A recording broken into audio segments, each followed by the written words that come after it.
Salut, aujourd'hui, ce que je vais te montrer, c'est comment faire une illustration dans un style art déco. Ici, attention, hein, l'erreur, c'est que souvent les gens pensent que le style art déco, c'est juste fait pour être beau. Et comme tu le sais, pour faire une belle image, hein, il suffit pas seulement d'être beau, il faut aussi raconter une histoire. Et ça se fait en complément de dessins de symboles graphiques qui vont représenter spécifiquement un univers, comme pour mon projet, qui est à la fois fantaisiste, psychédélique et mystique. Et donc, quand tu vas comprendre comment représenter une histoire avec des univers, tu vas pouvoir appliquer ça dans ton illustration, notamment pour déjà faire du beau, et surtout de marquer l'esprit de ton spectateur avec du sens. Alors, on va commencer par comprendre, comme postulat de départ, je veux dire, c'est que quand tu fais un dessin, il faut bien que tu comprennes que même quand tu fais un rond, un triangle, un carré sur le papier, ça a une signification. C'est-à-dire que chaque dessin que tu fais, c'est un symbole. Et un symbole, ça a une représentation. Un symbole, c'est aussi une marque. C'est-à-dire qu'une marque, quand tu vois une marque, par exemple Adidas, Nike ou je sais pas quoi, tu sais qu'est-ce que fait cette marque-là. Elle fait des vêtements de sport, ainsi de suite. Et du coup, quand tu vois la marque, tu vois aussi, on va dire, tout l'univers de la marque avec des sportifs qui représentent cette marque. Et au bout du bout, ça fait une histoire. Et quand tu fais une illustration, tu dois aussi raconter des histoires pour vraiment bien marquer l'esprit de ton spectateur. Et tu vois, quand je fais une illustration, je ne réfléchis pas sur qu'est-ce que je vais dessiner, mais je vais plutôt réfléchir sur qu'est-ce que je vais raconter. Et en me posant cette question-là, automatiquement, je sais quoi dessiner. Par exemple ici, sur le dos de la carte, donc c'est pour le projet Unity Project, donc c'est un projet sur le NFT qui est sur la blockchain. La blockchain, c'est tout ce qui est crypto-monnaie. Je ne développe pas ici, je te laisse faire tes recherches, tape NFT ou regarde dans le commentaire, il y a le lien du site du projet, donc tu peux t'informer dessus.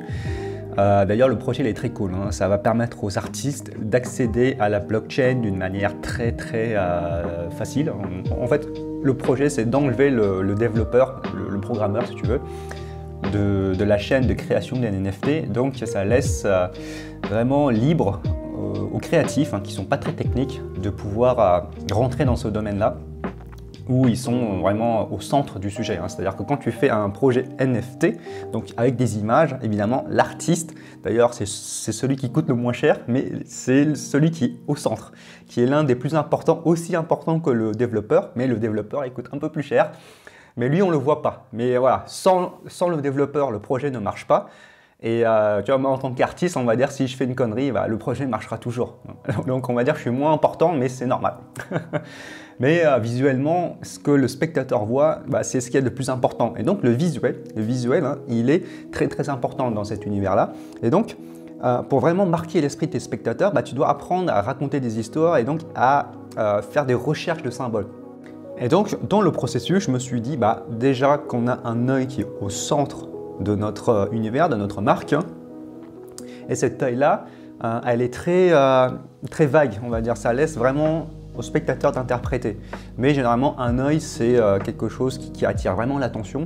Et à partir de là, tu vois, par l'ambiance, par l'univers qu'on crée, le spectateur il comprend qu'on est dans une forme de mysticisme, voilà, il y a une voyante derrière qui va lire son avenir. Bon, après on est dans l'univers du tarot et avec tout ce qu'il y a autour, on est vague sur cette idée-là, mais on arrive à converger, on va dire, l'esprit du spectateur vers un univers qui est très mystique.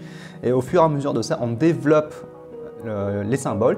Donc on va avoir des symboles, tu sais, de Ethereum qui est une crypto-monnaie. Donc ça va lui communiquer un sens de richesse. Donc c'est comme si on disait qu'il va gagner plus d'argent plus tard. D'ailleurs, c'est certainement vrai. Après, c'est pas un conseil d'investissement, mais fait de cette manière-là, on communique du sens sans le dire. Et c'est ça qui est beau finalement, c'est que voilà, on est subtil. Tu vois, et ça fait sens aussi dans le sens où, tu vois, quand tu fais une illustration aussi, pour vraiment atteindre ton objectif de sens, pour vraiment réussir à raconter ce que tu veux raconter, il faut faire aussi un travail d'empathie, c'est-à-dire que voilà, te poser la question, mon spectateur, qu'est-ce qu'il sait? Qu'est-ce que c'est pour lui un triangle? Qu'est-ce que c'est pour lui un carré? Qu'est-ce que c'est pour lui un rond? Et quand tu comprends ces choses-là, c'est beaucoup plus simple pour créer des images parce que automatiquement tu sais quoi mettre quand il faut raconter. Par exemple, si je veux créer un personnage qui est méchant, bah, je vais utiliser des triangles. Je vais mettre plein de triangles pour créer un espèce de démon cornu avec plein de triangles partout. Si je veux créer un chevalier, tu sais, qui est solide, bah, je vais dessiner un carré, tu vois, un personnage avec des formes carrées. Et si je veux dessiner voilà, quelqu'un qui est gentil, qui sait prendre des coups, bah, je vais dessiner quelqu'un qui est costaud, mais avec des muscles ronds. Et tu vois, avec ces formes-là, qu'on appelle le langage des formes. Le langage des formes, ça permet de créer des symboles. Bah, on crée du sens dans nos illustrations et on sait quoi faire pour raconter ce qu'on a envie de raconter. Et maintenant, tu vois, une fois que tu as ton histoire, tu as tes symboles, tu as ce que tu as envie de faire, ce qui est le plus dur, c'est cette partie-là, c'est comment créer de l'harmonie dans tout ça. Et ça, je peux te dire, c'est la phase la plus longue. Souvent, les gens sont bloqués dès l'idée. En fait, trouver une idée, trouver un concept qui fonctionne, c'est ce qui est le plus simple. Mais c'est quand tu vas assembler les idées, c'est là où c'est le plus dur. C'est dur dans le sens où les gens manquent de pratique sur ce niveau-là. Tu sais, on passe beaucoup de notre temps à penser, à s'imaginer des choses, à vouloir à tout prix trouver la bonne idée avant de mettre en pratique. Et ce qui fait que les gens mettent toute leur attention sur leurs idées, alors que c'est ici qu'il faudrait passer le plus de temps. C'est-à-dire que c'est mieux d'avoir une idée de merde, mais de passer beaucoup plus en pratique sur cette partie-là. Et c'est là où tu vas progresser le plus. Et c'est pour ça où, tu vois, par rapport à la dernière vidéo, la première vidéo plutôt des créations de NFT que j'ai fait pour cette série-là, je te parlais du triangle des concepts. Et au final, tu vois, moi, je passe mes journées à copier des concepts parce que l'idée en soi, une idée, ça n'a pas de valeur. Mais par contre, quand tu la mets sur le papier, quand tu arrives à assembler les choses d'une manière harmonieuse, c'est là où ça doit être ton focus principal en tant qu'illustrateur, artiste ou que sais-je, même quand tu fais du marketing. En fait, il faut passer très vite à présenter ton idée, à présenter ton offre et de voir en quelque sorte la réaction du public.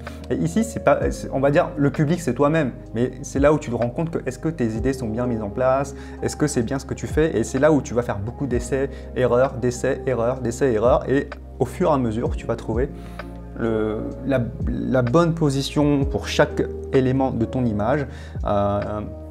Tu vas aussi parfois passer beaucoup de temps à supprimer les choses. N'oublie pas que parfois, supprimer les choses, c'est beaucoup plus important que rajouter des choses. C'est-à-dire que dans une image, les choses que tu ne montres pas par rapport à ton idée de départ, ce que tu enlèves au fur et à mesure, ce que tu enlèves finalement, c'est beaucoup plus important que ce qui est montré à ton spectateur. Parce que faut t'imaginer que le spectateur, quand il regarde ton image, c'est comme s'il est sur une route. Et si tu as beaucoup de panneaux qui lui montrent plein de directions, c'est-à-dire plein de symboles, plein de détails, qui lui montrent plein de directions, forcément, il va se perdre. Et il faut vraiment l'imaginer comme ça. Et ce qui fait que pour rendre les choses claires, je ne dis pas supprimer pour enlever, enfin, je ne dis pas supprimer pour supprimer, je dis supprimer pour rendre la chose beaucoup plus claire. C'est là où tu vas atteindre l'harmonie. Bon, après, c'est assez tactique, dire que supprimer, ça va créer plus d'harmonie, ce n'est pas toujours le cas, mais très souvent, c'est mieux d'avoir très peu d'informations. Quelques informations juste dans ton illustration, c'est largement suffisant pour raconter une histoire, pour créer, pour avoir assez d'espace pour poser tes éléments, pour créer de l'harmonie et surtout, au fur et à mesure, emmener ton spectateur dans ton univers et le faire étape par étape d'une manière compréhensible, fluide et simple. Et forcément, bien sûr, la manière dont je te le dis, ça paraît simple, ça paraît logique, ça paraît, je sais pas, ça paraît fait en 2 coups, c'est facile. Mais il faut bien que tu comprennes qu'ici, c'est très dur. Je te dirais même manuellement, c'est facile, on va dire. Tu décides quelques petits symboles, c'est simple. Mais ton œil, ta sensibilité, ça c'est très dur à atteindre, ce genre de choses-là. Et ça se fait pas seulement en dessinant, tu vois. Ça se fait aussi avec beaucoup de culture, beaucoup de lecture, beaucoup d'observation. Donc forcément, tu es obligé de dessiner parce que quand tu dessines d'observation, tu comprends mieux les choses qui ont été créées, les choses dans la nature. Tu comprends mieux que les choses sont harmonieuses dans la nature. Et plus tu vas dessiner les choses dans la nature, plus tu vas t'imprégner de cette harmonie-là. Et c'est pour ça que c'est important de dessiner d'observation. Donc voilà, si tu n'as rien à faire, Moi, je te recommande de dessiner beaucoup d'observations. Aussi, te poser la question quand tu dessines un arbre, pose-toi la question pourquoi cet arbre-là est harmonieux, pourquoi il y a des feuilles qui sont en haut, il n'y a pas de feuilles au niveau du tronc en bas, pourquoi les racines sont dans le sol, ainsi de suite. Et comme ça, tu te poses des bonnes questions et tu entraînes ton instinct d'artiste qui va te permettre ensuite de créer des illustrations. Ensuite, ce qui est intéressant pour, on va dire, atteindre la beauté autre que, on va dire, juste le beau, hein, la beauté, on va dire, avec un grand B, c'est, comme je t'ai dit, hein, c'est à la fois un truc qui est beau à l'œil, qui a du sens, mais ce qui est intéressant aussi dans le sens, c'est créer ce que j'appelle une hiérarchie des formes qui va permettre à ton spectateur de mieux comprendre ton image. Tu sais, on dit souvent que l'être humain est monotache. Bah, c'est pareil quand il regarde une illustration, quand il regarde un tableau, il regarde une chose à la fois. Et c'est là où c'est intéressant, c'est comme une lecture de BD. Hein. Imagine ton illustration comme si c'était une BD.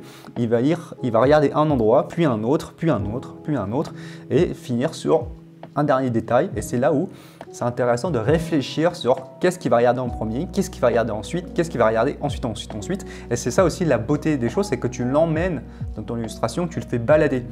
Tu te fais balader d'une manière contrôlée.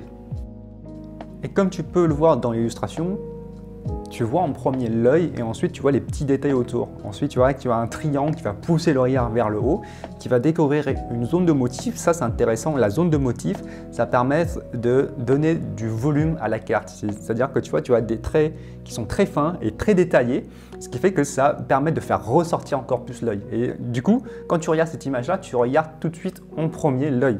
C'est ça que c'est intéressant. Et quand tu vois l'œil, tu comprends tout de suite que ça fait partie de la marque. Unity Project, son symbole c'est l'œil. Tu interprètes d'une certaine manière l'histoire en premier de cette carte-là.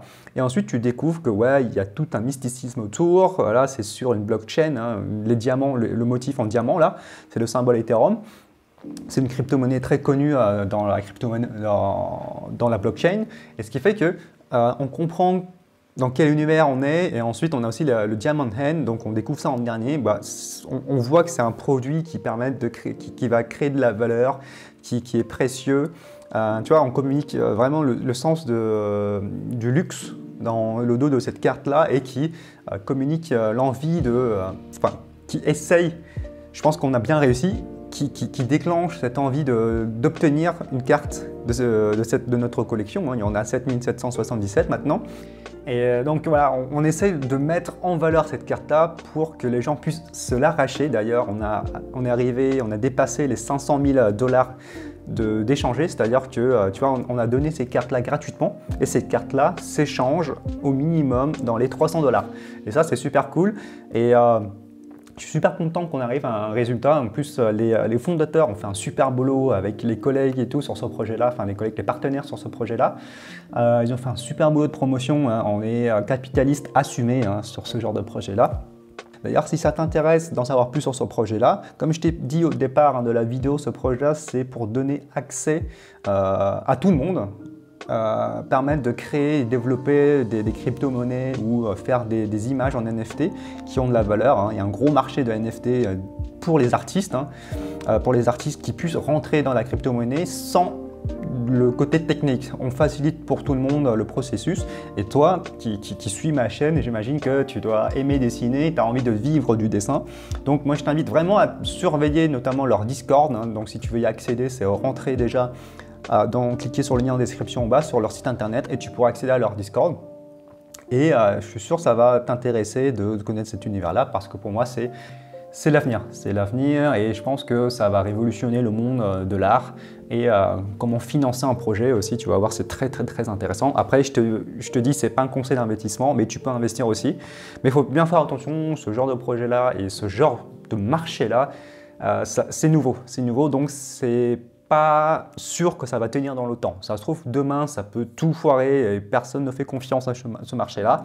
En quelque sorte, je vais te dire que voilà, ne quitte pas ton travail pour te lancer à 100% dans le marché des NFT. Tu vois ce que je veux dire? Reste dans ton travail et essaye de passer un petit peu de temps sur le marché de NFT. Hein. Ne mise pas tout, on n'est jamais trop sûr. Moi, je me permets de le faire parce que j'ai plusieurs moyens, sources de revenus. Je fais bien attention et surtout, moi, ce que je fais, c'est que je fournis juste mes talents d'illustrateur. Hein. Sur ces missions-là, sur ces projets-là, je suis payé comme un illustrateur et je gagne des bonus dans ces trucs-là. Donc, tu vois, moi, je ne travaille pas gratuitement pour ce genre de projet-là. Il faut bien que tu comprennes. Hein. Je ne suis pas payé par des NFT ou quoi que ce soit. Moi, je suis payé en tant qu'illustrateur. Je sers un projet et ensuite, je m'y intéresse et je demande des contreparties dans ces projets-là en plus. Du coup, c'est super bien ce genre de projet-là. Et voilà, si tu es illustrateur, dessinateur, je sais pas quoi, intéresse-toi à ce genre de projet-là. Pourquoi pas se lancer? C'est une bonne opportunité, n'hésite pas. Donc, si tu as envie d'en apprendre plus sur comment créer des NFT, je t'invite à regarder la première vidéo de cette série-là et à t'abonner à cette chaîne. Parce que je vais partager plein de projets là. J'ai quelques projets que je suis en train de démarrer là. J'ai tout enregistré, donc je vais avoir plein de choses à raconter. Donc, n'hésite pas. Donc, je te dis à la prochaine vidéo. Salut!